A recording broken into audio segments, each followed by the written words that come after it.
this kind of problem came up and some of your classmates asked about it. So I want to do a quick video. So this is similar to what you have on your worksheet. How do you compute the area of this little region right here? And notice that if I were to do vertical rectangles, then that would be a little bit of a problem, because then I would be doing the difference between this and this, and at some point I change from this and this. So I'm using different functions, so I'd have to set several integrals to do it. Well, two actually. So I would have to go from here to this intersection point on the x, and then that would give me I would go from the positive square root to the negative square root. Then I would go from the positive square root to the line, and I could do it, but it's just too onerous to do that. It doesn't make any sense to actually do it that way. The way we want to do it is easier. We do horizontal rectangles. So now each rectangle will have a width of dy. Let me draw the rectangle here a little bit bigger. So we say that the width is going to be dy or delta y, then we do the limit, but let's call it dy at the moment. Technically we're setting rectangles of delta y, but let's say we're going to take the limit, so it's going to be a dy. So now the width of that rectangle, now you're fixing a value of y.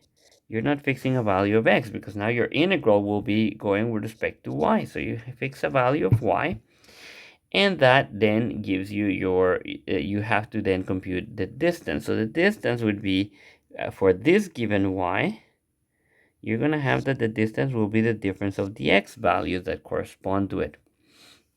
So what would be the x value that corresponds on this side? Well, it'll be given by your line, the equation of the line. Oh, I just didn't change color on this one. This was supposed to be yellow. Let's do it quickly so that we color coded and it matches. All right, that. So the yellow. There you go.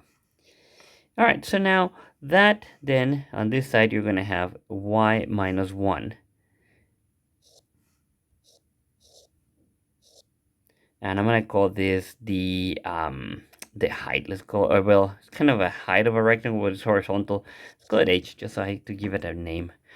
And now the other x here is going to be given by this other function, and they're already in terms of y. So the length, or that h value, is going to be the coordinate, the x coordinate on the right, which is going to be given by the yellow one.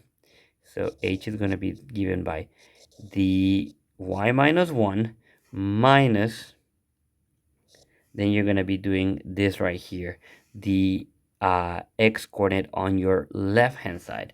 So you're doing the height so that it is positive, quote unquote, height. I'm saying call it height even though it's really a width, but I'm calling it height because we are used to doing the rectangles, vertical rectangles.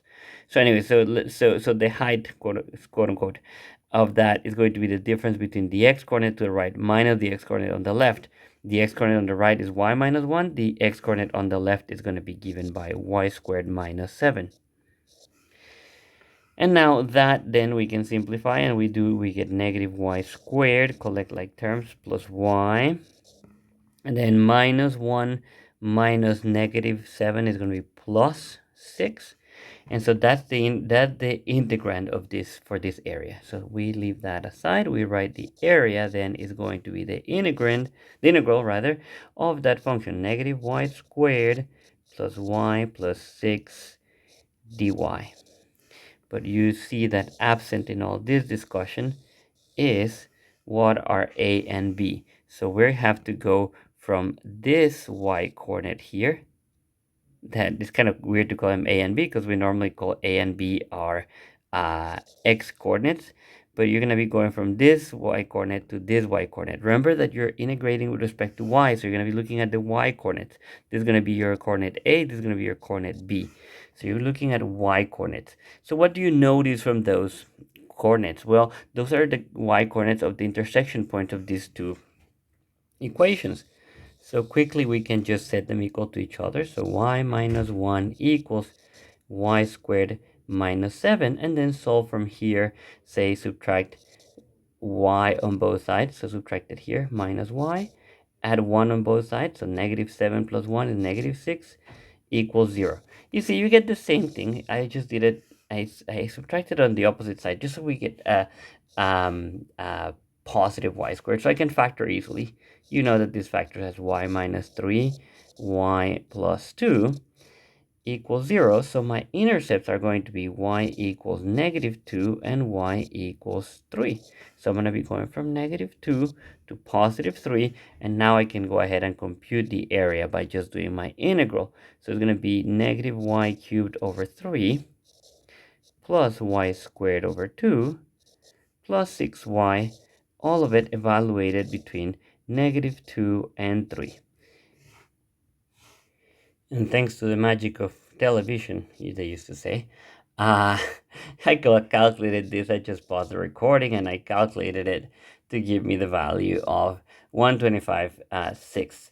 Of course, it just involves a bunch of fractions you would evaluate, and I figured that that's not the idea of this video, but to show you how to calculate the areas whenever you're doing them on the y or integrating with respect to y variable. So it turns out to be convenient, as I explained, because vertical rectangles wouldn't make sense. In this case, horizontal rectangles are definitely the way to go about it. All right, so that's that for this video. Quick video. Just wanted to let you know how to do that. Hopefully this helps with your worksheet.